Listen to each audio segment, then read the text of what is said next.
Well, we're continuing on in the same section, section 5.3, trigonometric functions of angles. And there's actually only one more example I need to show you so you can do today's assignments. So on this first example, and I have two parts, find the values of the trigonometric functions of theta from the information given. So for the first problem, we are told that sine theta equals -4/5, and we're also told that theta is in quadrant 4. Now remember, all students take calculus, and this tells us the quadrant, what's positive. So everything's positive in quadrant 1, sine is positive in quadrant 2, tangent is positive in quadrant 3, and cosine is positive in quadrant 4. So if cosine is, okay, so actually we're going to need to use that in just a minute. To get the value, so we already know sine theta, so we need to know cosine theta, we need to know tangent theta, we need to know secant theta, we need to know cotangent theta, and then we already know sine theta, but we need to know cosecant theta, which actually that's really easy because you just flip this over and you get -5/4. So we know that already. So what you're going to do is draw a triangle. Now don't worry about the fact that theta is in quadrant 4. It doesn't matter. We're not drawing it on the positive x and y axes. As a matter of fact, let's take care of the signs right now. All students take calculus. So if cosine is positive, because theta is in quadrant 4, so cosine is positive in quadrant 4, everything else is negative.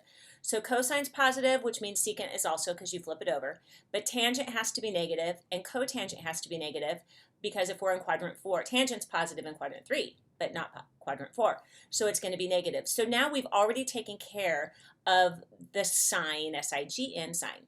So let's just draw a generic triangle. So I'm going to place theta here. Now I'm ignoring the minus sign. Don't pay any attention to it anymore. We've already taken care of positive or negative. So opposite over hypotenuse, we're going to put the 4 here and the 5 here, and then do the Pythagorean theorem. So 5 squared minus 4 squared, we get 9. The square root of 9 is 3, so we get a 3 here. So now we know cosine theta is 3/5, which means secant theta is 5/3.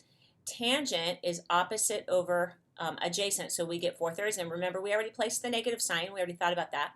Cotangent is flip that over, so we get -3/4, and we're done. So that's what you do. You draw, you think about what's positive, what's negative. You got to make sure you get the signs correct, and then draw a generic triangle so you can figure out what the value is. Okay, so next one, let's take a look at, we're told that cotangent theta is 2/3, and we're told that cosine theta is less than 0. So cosine is negative. So remember, all students take calculus. Since cosine is negative, that means it can't be in quadrant 1 and it can't be in quadrant 4 because cosine is negative. So this tells me that's either quadrant 2 or quadrant 3 because that's where cosine is negative. Remember, this tells me where it's positive.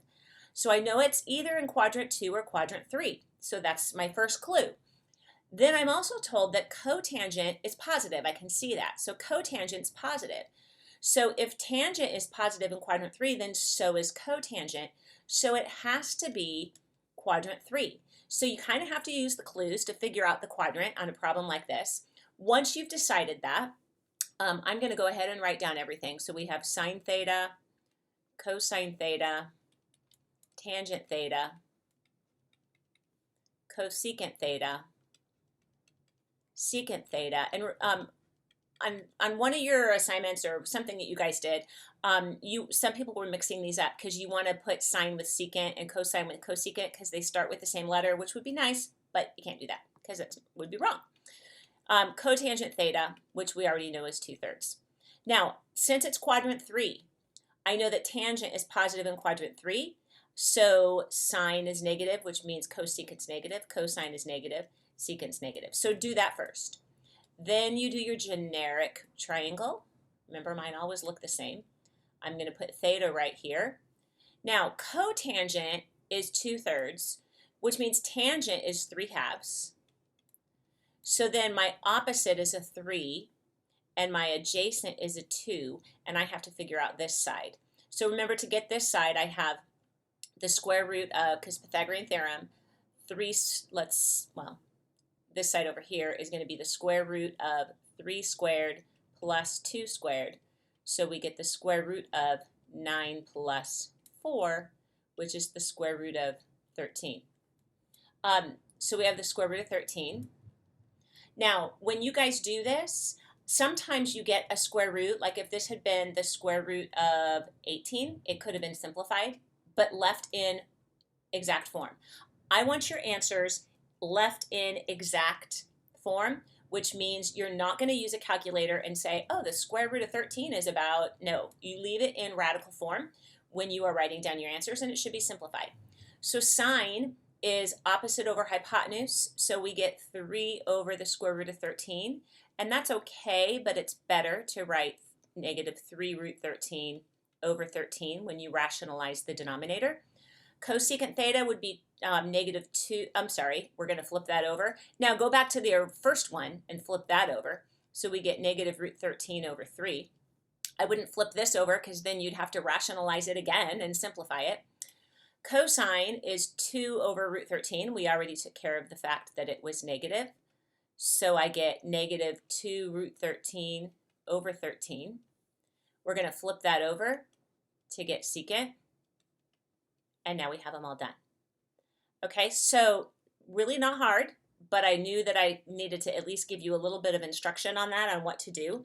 That takes care of most of your problems. You also have 2 word problems, and don't be wimpy. Just because they're word problems doesn't mean they're hard. So I don't feel like I need to show you or give you any hints on either of those. However, if you have questions, as always, you guys can contact me and let me know, and I'd be happy to help you or give you hints if you need them. Okay, so I will be posting your assignment so you guys can get that done.